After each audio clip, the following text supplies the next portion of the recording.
champion 2 times in a row. They say, why not just go for a third? We have advantage of 2 games. We can afford to experiment more, and they're just prioritizing a support that's done well for them. Yeah, Labrov has done very good these 2 games, finding a lot of flank angles, and even when he's behind, still getting good vision down. Even if he gets chunked out at times, he actually didn't really die, and so he was able to continue providing value for his team. The Orianna is the thing that I think is really interesting. Yeah, that's the one that I'm looking out for here. I was curious to see if you get locked up immediately coming into this, but looks like Golden Guardian's a bit fearful of Xayah and Rakan going into that bot lane, but I think trying to take an Ori here could be your best bet, because you saw how good Nuke was in the last game, but it also means that you just kind of get to go back towards bog standard junglers. You don't have to go for something that's a bit tricky in the AP scenario and just try and get that comfort in the team fight, because it feels like that's where BDS are able to take it. Ooh, instead, Jax, the blind pick count coming through. And overall, this is a champion, again, that can take over games. It seems like Faith is being put into Licorice. After the previous game, you can understand why. Did incredibly well in the 1v1. And obviously a champion who, in general, limits a lot of Adam's comfort picks specifically, I think. Yeah, a lot of people think Jax is just a very strong champion in the current meta, and it was getting banned in Phase 2, so they want to grab that before that can happen. But on the flip side, BDS going right back to the things that have been working well for them. And Nuke on the Orianna had an incredible game 1. Crownie on Ezreal last game was doing quite well despite the early pressure that he was under in that aggressive lane phase out of Golden Guardians. Weathered it just fine. Yeah, I do like the Orianna here, though. Sorry, the Azir, if they end up going in for it into the Orianna, because a lot of situations when you're looking at what BDS are going to try and set up, it will be something like Sejuani or something going for Sheo, some kind of ball delivery system, either on the Rakan or something else. So having that Azir to try and reset these fights is going to be great. You've got enough range that Orianna can't use that clockwork wind up in lane. So I think it'll set up nicely now for Golden Guardians to just slow the pace, try and let Licorice do his thing in the side lane, but still have a strong 4v4 team fight. It was Gori's most played champion this summer split, so it's not like he's afraid of playing standard control mages or anything. He's obviously one of the most prevalent champions worldwide, so he can play it, and I think it's cool to see Golden Guardians say, like, okay, we've tried the zany champs 2 times in a row, more early game oriented. Here, with both the Xayah and the Azir already locked in, you can see them kind of saying, okay, BDS, we're not clean enough to take early game champs and just close you out quickly. Let's go with the option to potentially team fight you later in the game. And there's a lot of great playmaking tools here, and a lot of good defensive tools for Stixxay as well, so he can kind of play on himself while Jax maybe fishes for a flank. They're banning away some of the champions for Adam, regardless. Darius is going to hit the bench. I like seeing the Nautilus ban. Good call out. Want to just take away these reliable engage options from the side of Golden Guardians was what they put together. But the Lee Sin for Sheo, you know, obviously a champion that I think every jungler can play, but we've gotten very used to, at least domestically, seeing Sheo mostly be about facilitating picks overall. I'm curious if it's something like a Poppy he might look at.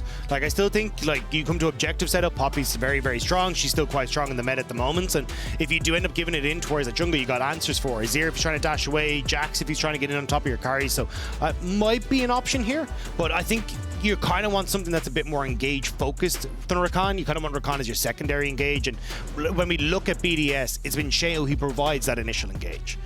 Has been the case. Poppy as a whole, though, against his team composition, especially with the struggles the Golden Guardians have had around objectives. Could have been good with the ultimate, but instead going to go for the Sejuani, kind of as predicted. Excellent synergy with the Garen. See if they want to put attention towards the side side, or if Sheo's going to remain focused around, like, mid lane. I also just love the crowd popping off for the Garen pick, that cheers. They, like we said, has a surprising amount of fans in the Korean audience, Adam does, because of the LCK casters, Cloud Templar, and people hyping him up. Yeah. You also have, of course, Wolf watching a lot of his stuff, and it's just cool to see this when you have fans of other places because you have a unique play style. Yeah, I think it's a great call. It's one of my favorite stories coming into Worlds because it's just something that catches you off guard. We don't speak Korean, we don't engage as much with the Korean casters, so finding out that they've been hyping up Adam all year, that Wolf has been shouting this guy out is crazy. And I think for Adam, you know, we talked to him on Euphoria, he's really feeling special coming to Korea and feeling that welcome, and has to feel good when you're playing on a new stage on the international level for the second time for Adam, obviously, after his experience with Fnatic, but for the first time coming in here and fighting for that chance to officially be in Worlds if all other categories do feel like you're already there. This time around, though, for Golden Guardians, they need to try and get the ball rolling early here, because if I look at this squad, I'm like, all right, well, who's really going to like try and face check into BDS if they fall behind? It's not going to be too pretty when it comes to those objective fights. So I think for Golden Guardians, trying to see if again River can have that control over the jungle and like just get in 2 lanes, probably around this bottom side, and see if he can affect it, feels like the way forward here for me. I'm very nervous currently. I think there's inklings from game 2 of ways that Golden Guardians can make this happen. What? Of course, Carmine Corbett. Why would they not? Why not? If there's a blue wall, there will always be a blue wall. We have blue walls here. It's inevitable. They'll be there. Yeah, shout out Carmine Corp, obviously. Me and Masters champions, and many former members of the team now on BDS. Here we are, match point. An interesting position to be in because I think it's all fun and games. It's all banter here at home. But obviously for these players and for Golden Guardians, it's now do or die, which is an interesting thing. Because for us, it's a regional rivalry. We're having a good time. But for 5 players, at the end of today, someone is going home. Yeah, high stakes game right now. Do or die for the next 3 if Golden Guardians want to reverse sweep. They cannot lose another game, or it's the last game they'll lose this year. For BDS, it's a chance for redemption after missing out on the previous international tournament at MSI with a reverse sweep at the hands of Mad Lions. Looks like Golden Guardians are thinking of some early level ones, but not going to be able to find BDS as they start to work their way through. Instead, Sheo getting a ward down just the back of Raptors there to try and set up. So they'll spot out exactly what River's up to. So I will say also, River on IVern is something we had not seen at all in Summer Split. Obviously, IVern, very popular champion. Sheo himself playing a ton of it. And it doesn't immediately scream a River champion. He is good at pathing. He does often play a gank-heavy style, but it's definitely not something where you often see him as one of the main initiators on the side of Golden Guardians, and to not have that in his hands, it is a little scary. And they're clearly going for a different playstyle. Sheo getting clever. This is the Sheo from scrims. The man who will cheese every game and flip it at level 1. Here he is once again. Not a flip, though. Has the vision, has the setup, just trying to take away this buff. Has the Hex Flash as well. He's going to maybe look for a play onto the top side after this. And at the end of the day, this is a position that the BDS have put themselves in because of the previous 2 games where they can make really aggressive, wild plays early game to just try to take Licorice. over without not worrying. Oh, Licorice. Because why would there be a Sejuani here? Why would there ever be a lady riding a boar on the top side? Here comes the Bear Cavalry, and Licorice is not ready. There it is, a nice bit of Gouda to get things kicked off in game 3. First blood for Adam.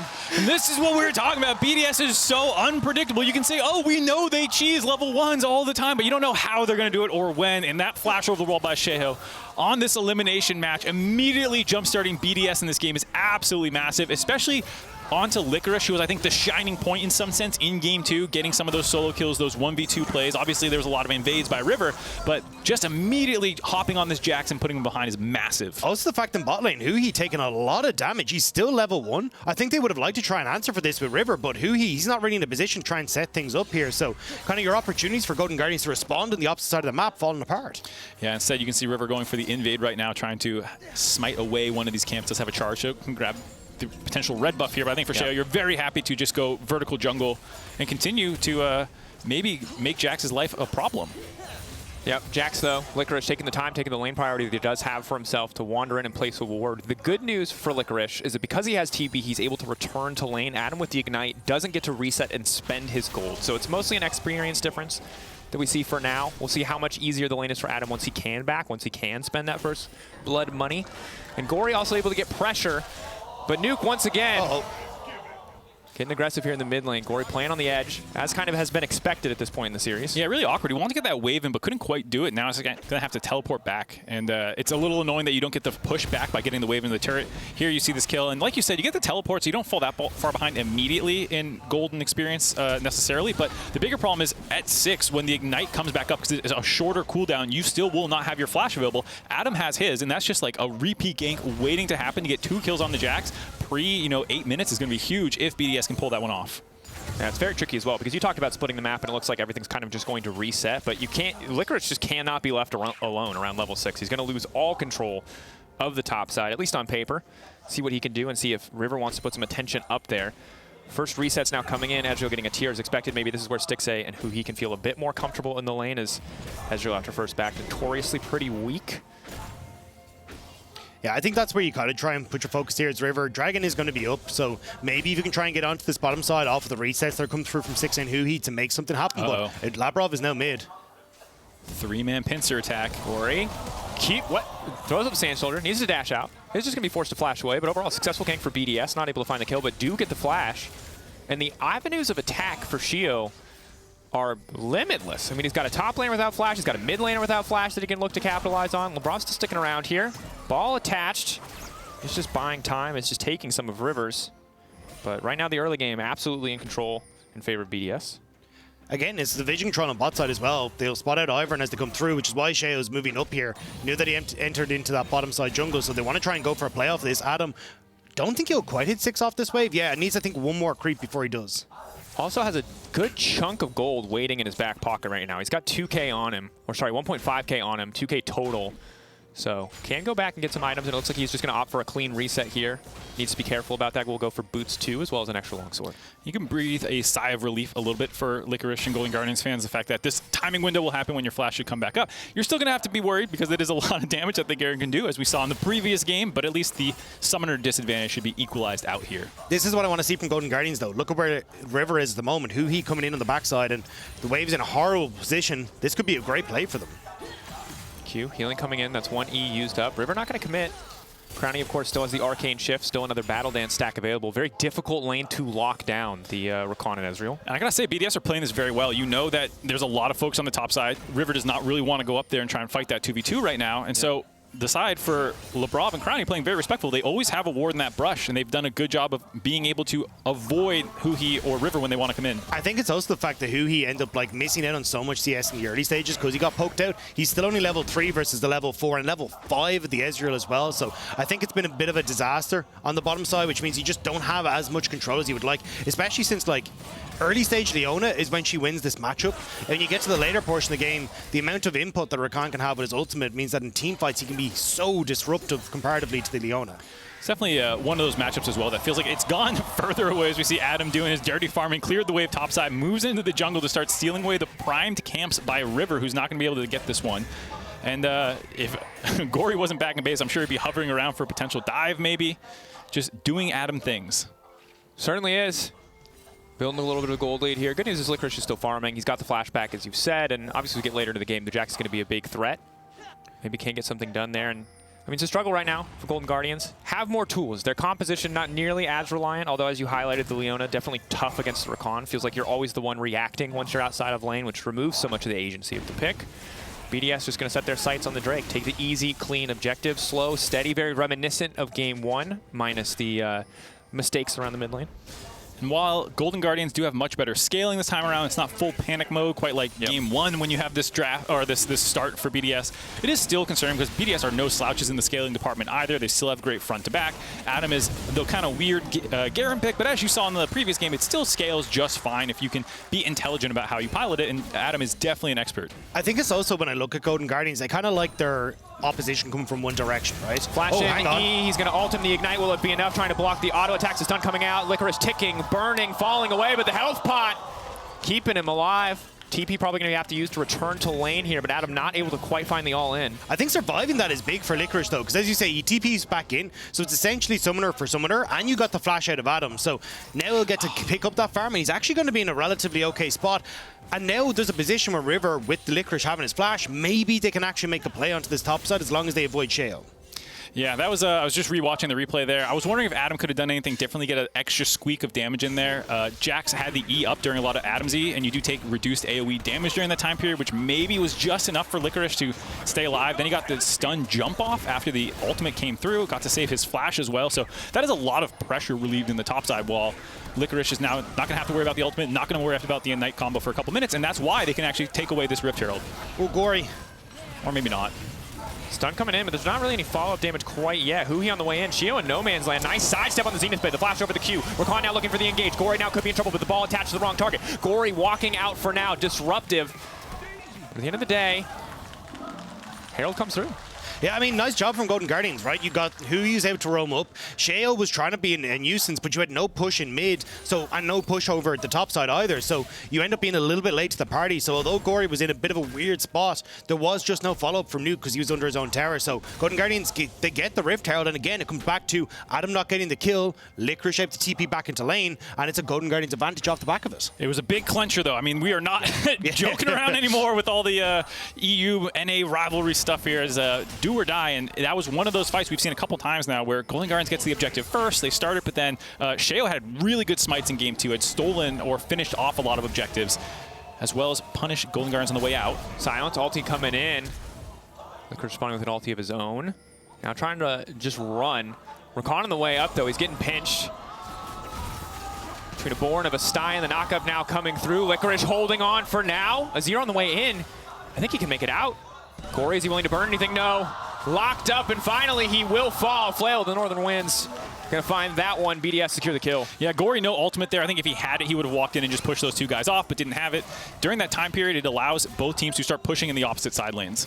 Yeah, Crownie going to be left alone. We kind of expect it when it's an Ezreal, but this is going to give Stixxay a lot of go coming into this. Plates and now getting the Rift Trail as well. He's in a great spot. Roam's coming through from BDS down to the bot side, but you can see they kind of realize we can't do particularly much. So instead, Nuke going to move back towards the mid lane. So Adam getting that advantage, but it's really going to be Stixxay who's the big winner here. And this is something that, as we see, Gori all in should be able to just skirt out of there if he needs to.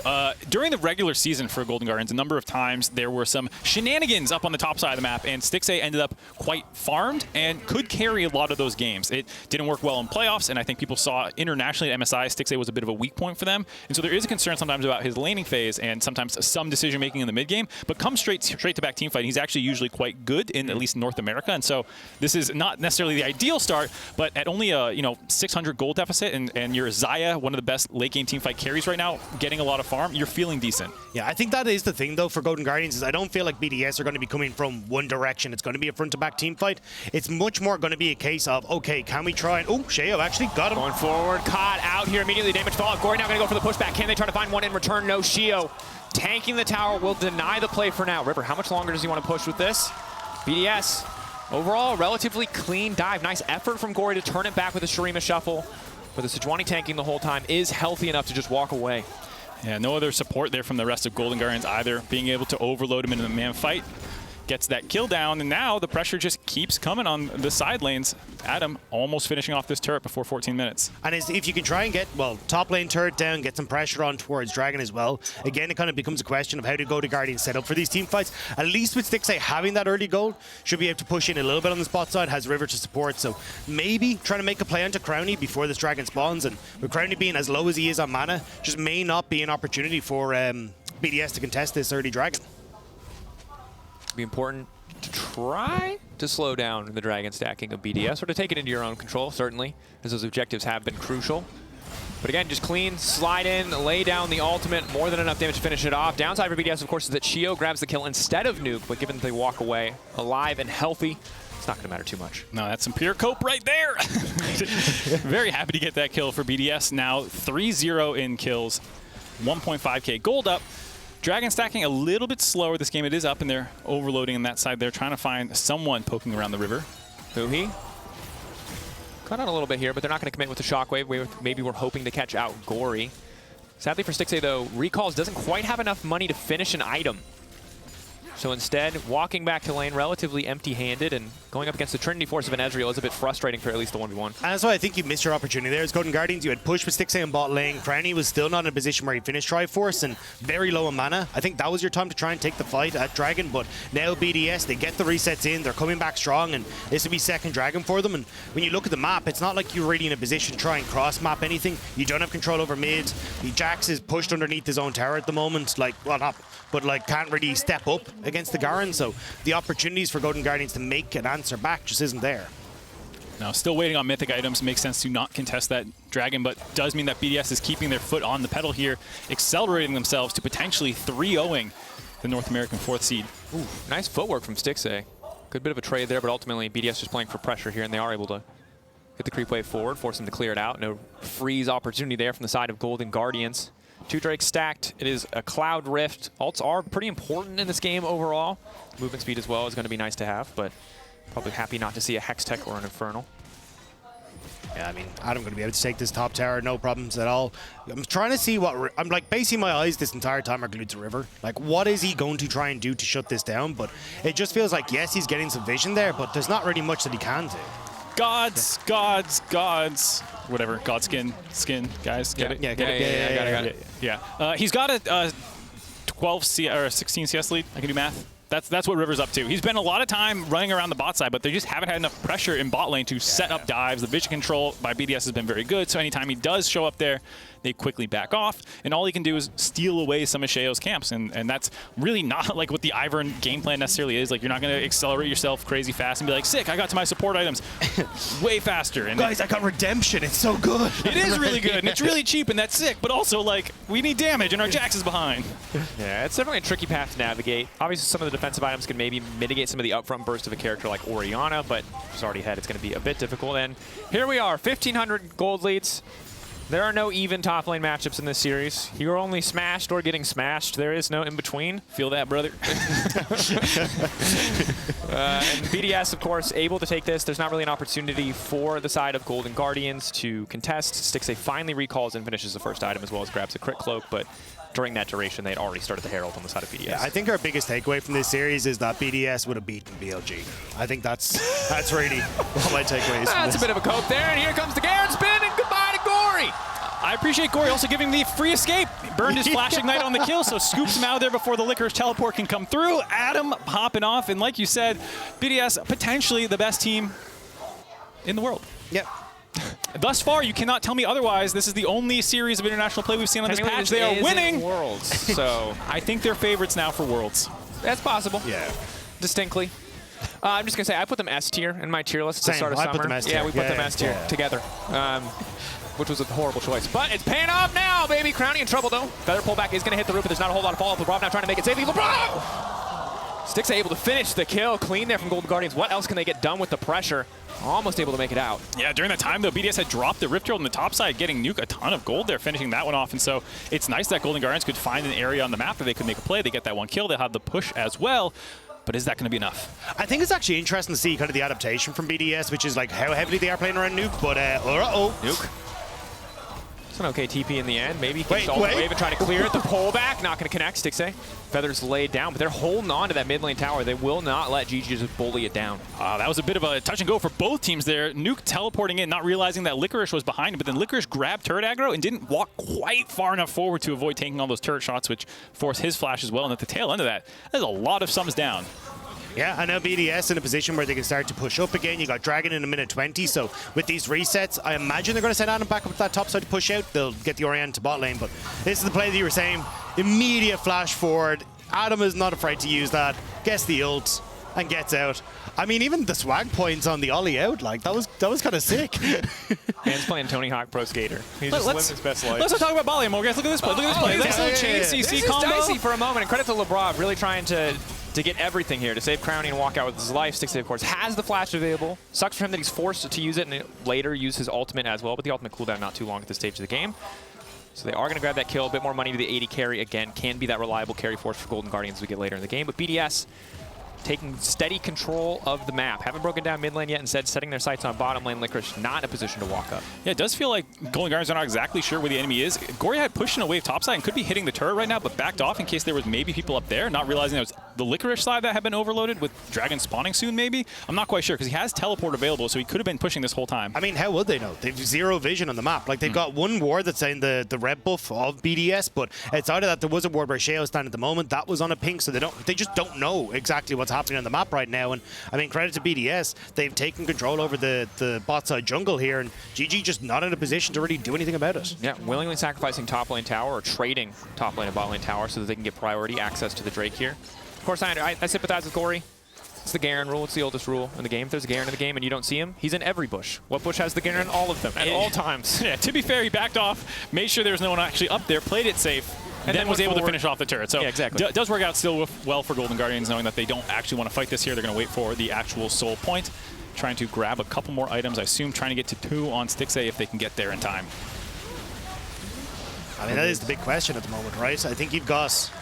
Stixxay is in a decent spot, but at this stage, Crownie is coming online. He's going to have 2 items soon. The Orianna is going to be massive in these fights, and at the moment, when you're coming in from multiple different angles, with Labrov potentially having an angle, you've got Sheo who has his flash up. He can try and come in as well. You've got so many ways of getting that ball into the position that you need to.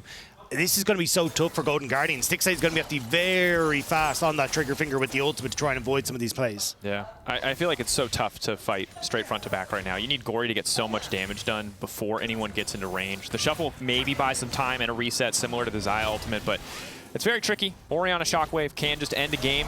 He finds the angle. Nuke going all in. Stun not quite going to connect. Nuketown just looking to walk him down. Clockwork windup. Ulti now coming out. Just a solo bolo. Orianna taking down the Jax. welcome to what Orianna is for Worlds, everyone. This is the thing that you need to be worried about. To be fair, Jax is also very far behind, 30 CS 0-3 at the end of that one. No. We do hyperbole Burned here. his jump in at the start of that. No, you don't need that. That's context. We don't want that. That's fair. Orianna's broken. Fair enough. Thank you. I'm trying to give you the way out, man. All right. Blame the champ, not the player. You're right, Dagda. You're right. This is Flame freak. Flame freak, please. Yeah. Not the teams, not the players. Very fair. Just kidding. Don't flame freak. We love him. This is looking dire. That's a Garen with Black Cleaver Stridebreaker. That's an Orianna one-shotting a Jax, which you just don't see a lot because the opportunities for her to do it are rare. Yeah. You know, you watch a lot of North American League of Legends over the year. I don't. Well, I do. And you get very used to it. And then you watch other regions, and then you go back to it. And it's kind of like trying to play Starfield after playing Baldur's Gate. It just it doesn't hold up quite as well, the gameplay out of North America right now. I understand. Yeah. I'm struggling with it. Are you telling me by any chance that the LEC is the Baldur's Gate? That's maybe an overstatement, but it's a step up. Okay. I'll give you Cyberpunk. Are you calling your region Bethesda? Unfortunately, right now, yes. There it is. Nuke, let's see. The dialogue options are good. The romance options are good. The play is good. Baldur's Gate 3 coming out on top of this one. Gori getting absolutely devastated. And this is looking grim. 0-4-0 for Licorice. And his hope falling apart. The knockup again. Oh my God! And it's making a montage! You are fuel for the fire, Golden Guardians, and BDS are burning bright!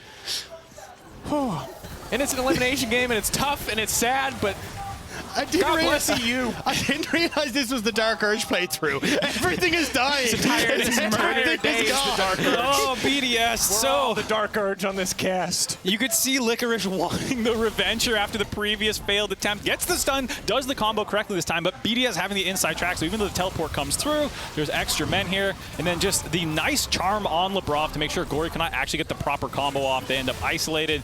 Golden Guardians feeling completely desperate then to just try and force something in mid lane, hoping it can go their way. I mean, you can see the damage that Stixxay has, though. Like, he is trying his damnedest, and, like, shout out to Stixxay. That was nearly the play that GG needed to try and claw this one back, but unfortunately, he used everything to try and make it happen, and Labrov knew it. BDS collapsing well, and at this stage, they can afford to make mistakes, but they're still playing clean. They've got a Baron buff to back them up. Massive gold lead. Every single lane is ahead. It's feeling like it could just be their victory lap. Maybe GG can find an angle, find a pick, but it's looking dire. No, this is feeling like BDS are about to punch their ticket to the play-in stage. They will be quick turnaround times. That starts tomorrow, right after. I think they have the day off. They have the day off. Yeah, they'll be back on day two. But huge stuff to extend your stay in Korea if they can just close this one out. Yeah, and obviously if BDS do make it through, we'll get to talk about them a lot. So just on the side of Golden Guardians, this was the opportunity to turn around what was a lackluster summer. It's a shame for them that they haven't been able to show more. I think a lot of people were waiting for the Golden Guardians that made it to MSI, but that form has just not been present today. BDS outclassing, not quite across the board. Obviously, Golden Guardians having some excellent moments, but making a lot of these mistakes that sadly have let the game slip away from them. It's definitely a sad ending to the year. It is still the best year in the organization's history. It was a big bounce-back year for guys like Licorice and Stixxay and Huhi, even Gori an extent to the many regions he has played around the world. It was really cool to see them rise up in Spring Split and even have a great regular season Summer Split, and that's why this kind of sour ending is going to not be too enjoyable because it was such a good year for them and it didn't feel like they ever got back to those highs. And again, I think that for most people, it's it's how you finish. It's whatever form you showed most recently that people remember. And that's not always fair, but that's just kind of often how the cookie crumbles. And again, there are opportunities. The game is not completely done, but based on what we've seen in the previous game, BDS have been closing clean. They haven't been making a lot of massive mistakes around objectives. It was just the early game where Golden Guardians were able to outclass in game 2. So right now, game feeling very heavily in their favor. But this is feeling very similar to like the BDS we saw in spring, right? Where it's like Sheo, apart from game 2, having a ton of control in the early stages, going for some of these funky plays that we got to see. Nuke as well. I really think that coming into Worlds, this meta just suits him down to the ground. He loves his control mages. He's looking fantastic on the Orianna. And for these guys, I mean, apart from Adam, to make it to Worlds for the first time, this is such a massive turnaround. And I think that's the similarity I draw between Golden Guardians and BDS. Like, this has been a breakout year for both of these teams. Yeah, and I think even for Adam, getting back to the world stage, it was a very different Adam that a lot of people saw, and seeing this newer version where, yeah, he still does really cool, crazy things, but with an extra level, I think, added on top of it in terms of just a game understanding to make sure it's usually working out more in his favor. Siege coming through, Ezreal doing so much damage to the tower. Root will connect. Chain CC is there, but Crownie still holding on to the cleanse. Means there's not much of an angle. But yeah, a lot of players on this BDS team, either first opportunity to prove themselves or a second chance, really at redemption. In the case of Crownie and Adam, to prove they've got what it takes to compete at the highest level. Win here takes them to Worlds. Reminder, this is technically not Worlds, even if it is in spirit. They'll turn it around, they'll go to plans, look to be one of 2 teams to make it through there to the Swiss stage, where the biggest and best in the world are waiting. Yeah, all new format to show off there, and I think for BDS, based off how they look here, probably going to be one of the favorites to make it through play-ins. They are someone to just watch regardless of like how far you think they're going to go. Just a really cool blend of traditional front-to-back, very stable standard team fighting with splashes of genius in terms of Adam's champion pool. I love their level 1s and stuff like that. Like, they're a very easy team to cheer for and enjoy watching their gameplay. Thin line between crazy and genius. You know? They end up on the wrong side every now and then, fair enough. But like, I appreciate that they go for those kinds of things, and they're not going to be a team that come Swiss stage if they make it there and they start playing against the heavy hitters, the JDGs and stuff like that. Like, they are going to have haymakers and strange things to throw at them. I think they're going to be a very exciting team to watch, assuming that they don't somehow throw this game and then 2 more. It's good that you added the caveat, just in case. Just to illustrate. All right, that's level 16 Garen with Dead Man's Plate. He's a big boy. Iron Elixir on as well. He is he's a problem. So, this is the point of the game in League of Legends, just to break it down for you guys casting dynamics, where it's tough to talk about stuff, because frankly, nothing's going to happen until an objective spawns, because BDS are incredibly far ahead. It's not bad. We're almost there. All right. Almost there. Is this everything you wanted today to be, Mark? This is like when I woke up, what was on my mood board. I saw what this looked like. Yeah. Okay, a little bit of CC, fishing for Adam. He's very fast, though. He's just too fast. Cloud, Soul. Cloud, Soul. Walking away. Zoomy boy. Full stack Deadman, just not going to auto anybody. Keep that movement speed going. Yeah, I think that was Golden Guardian saying, hey, look, maybe we can make a pick before Baron spawns, and then we can go 4 versus 5. Adam has no TP. That's the play, but that's kind of the Hail Mary they have to throw, because now they're going to lose complete control over top and mid, which means they're not really in a place to contest Baron. But I think at this stage, they're kind of aware that, look, a team fight is just not going to go their way. Yeah, you have a lot of peel, so you're hoping that BDS at the Baron or one of these inhibitor turrets will overdive. You can melt Adam and Sheo maybe, or Labrov if he gets stunned up while he goes in. Those are the only angles, but that's not what they're going to give him. Ulti immediately silenced. The ulti not quite coming out in time. Stixxay just barely able to survive. Flash burn from Adam. Ulti burn from Crownie.